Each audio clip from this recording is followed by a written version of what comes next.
So, did you see this thing? Hey guys, quick morning tutorial. Had this guy named Goofy King on YouTube keep asking me about head proportions, so I just kind of wanted to show that process off real quick in Photoshop. What I know about head proportions. Okay, what was that, wifey? Oh, well, never mind. What? I was just gonna read something off of Facebook, but Oh, I can.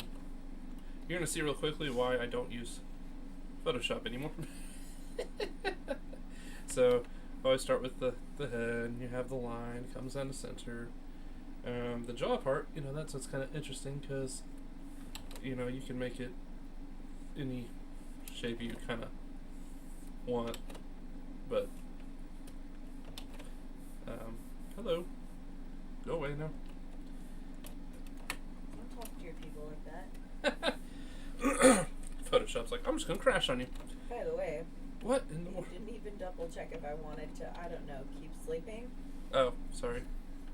Do you want to keep? Oh, it's gonna be a quick one. I'll just. Anyway, so we're just gonna give it kind of this.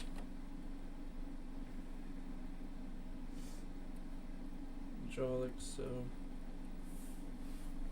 So, they say you kind of split it in half, and that's where your eyes are gonna end up. And then you do it in half again. That's your nose, and then your mouth is like in a third position from there. So crank that down a little bit. And what I just saw interesting in this new proportions book I got is that they actually place the eye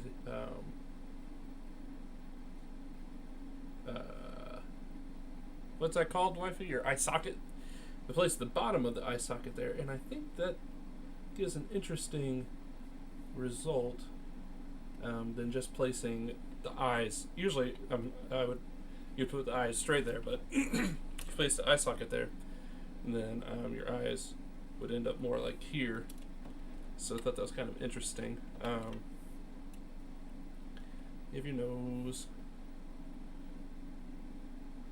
mouth, eyebrows, with eyes. Then see, and I don't know. Now that I'm doing this, like I don't actually like it. I'm just gonna.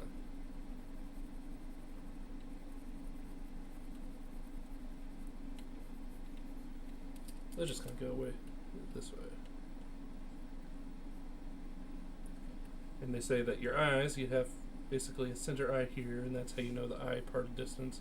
Your mouth goes to middle of the eyes there. And then there should be an eye fit on each side there, so that's kind of how you get your width. But honestly, that's just in a symmetrical world, and I think that if you're trying to be a really good portrait artist, I mean, you can start with that. I think when drawing, it's a little bit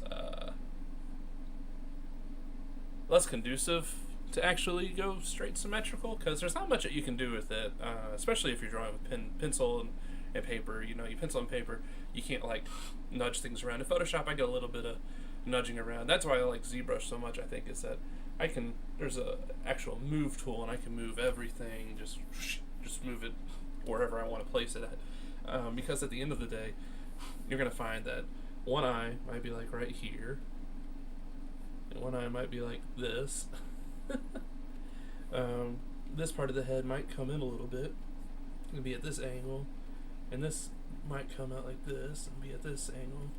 You might have an ear that's kind of like this, and this ear might be kind of like that. Nostrils aren't going to usually be the same size.